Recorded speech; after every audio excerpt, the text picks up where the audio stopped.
দীর্ঘ সময় ধরে সমুদ্রে মোতায়েন থাকায় চরম মানসিক ক্লান্তির কারণে মার্কিন যুদ্ধজাহাজ ইউএসএস আব্রাহাম লিঙ্কনের ক্রু সদস্যদের মধ্যে মারাত্মক মানসিক বিপর্যয়ের চিত্র সামনে এসেছে। সাম্প্রতিক সপ্তাহগুলোতে একাধিক নাবিক ও জাহাজ থেকে উত্তাল সমুদ্রে ঝাঁপ দিয়ে আত্মহত্যার মতো চরম পথ বেছে নেওয়ার চেষ্টা করেছেন।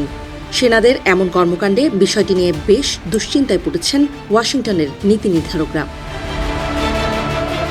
সামরিক সংবাদ মাধ্যম মিলিটারি টাইমসের প্রতিবেদন অনুযায়ী গত বছরের নভেম্বর থেকে ৫,০০০-এরও বেশি নাবিক ও মেরিন সদস্য নিয়ে মধ্যপ্রাচ্যে মোতায়েন রয়েছে মার্কিন বিমানবাহী রণতরী ইউএসএস আব্রাহাম লিঙ্কন। চলতি বছরের মে মাসে তাদের মিশন শেষ হওয়ার কথা ছিল, তবে মধ্যপ্রাচ্যে ইরানের বিরুদ্ধে চলমান সামরিক অভিযানের কারণে বারবার তাদের মোতায়েনের মেয়াদ বাড়ানো হয়। এর ফলেই নাবিকদের মানসিক স্বাস্থ্যের চরম অবনতি ঘটেছে। এমন পরিস্থিতিতে জাহাজটিতে থাকা নাবিকদের পরিবারের সদস্যরা গণমাধ্যমের কাছে তাদের স্বজনদের জীবন ঝুঁকি ও মানসিক কষ্টের কথা তুলে ধরেছেন। অ্যানেবেল লোমো নামের এক নারী জানান, বারবার মোতায়েনের মেয়াদ বাড়ানোর পর চরম হতাশায় তার স্বামী জাহাজ থেকে সমুদ্রে ঝাঁপ দেওয়ার চেষ্টা করেন। বর্তমানে তাকে চিকিৎসা দিয়ে পর্যবেক্ষণে রাখা হয়েছে।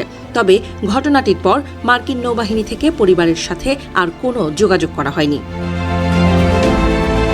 মারিয়া রড্রিগেজ নামের আরেক নারী জানান, তার স্বামী ডেক থেকে ঝাঁপ দেওয়ার ঠিক শেষ মুহূর্তে এক সহকর্মী তাকে ধরে ফেলেন এবং পেছনে টেনে আনেন।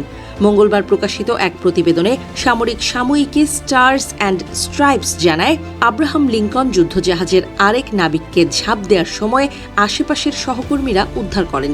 পরে জাহাজের লাউডস্পিকারে মাইকিং করে সব ক্রুকে বিষয়টি সতর্কতামূলকভাবে জানানো হয়।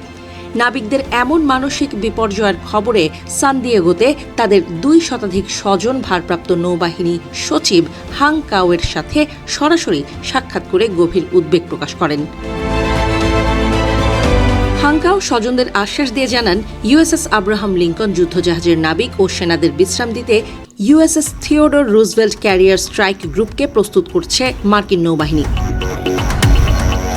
এদিকে আব্রাহাম লিঙ্কন যুদ্ধজাহাজের মোতায়েন থাকার অতিরিক্ত মেয়াদ বৃদ্ধির ফলে সৃষ্ট ক্ষতিকর প্রভাবের কথা স্বীকার করেন মার্কিন নেভাল সারফেস ফোর্সেসের commander vice admiral Joseph Cahill. তিনি জানান, জাহাজে থাকা ডেপ্লয়মেন্ট রেজিলিয়েন্স কাউন্সিলর, ধর্মীয় শিক্ষক এবং হিউম্যান ফ্যাক্টরস কাউন্সিল নাবিকদের মানসিক ঝুঁকি চিহ্নিত করতে সার্বক্ষণিক কাজ করে যাচ্ছে। তবে এসব ঘটনার পর ঠিক কতজন নাবিক সমুদ্রে ঝাঁপ দেওয়ার চেষ্টা করেছেন তার সুনির্দিষ্ট কোনো সংখ্যা আনুষ্ঠানিকভাবে প্রকাশ করেনি মার্কিন নৌবাহিনী। বিশেষজ্ঞদের মতে, সাগরে দীর্ঘমেয়াদী মোতায়েন ও অতিরিক্ত শারীরিক মানসিক ক্লান্তি মার্কিন নাবিক ও সেনাদের চরম মানসিক সংকটে ফেলেছে।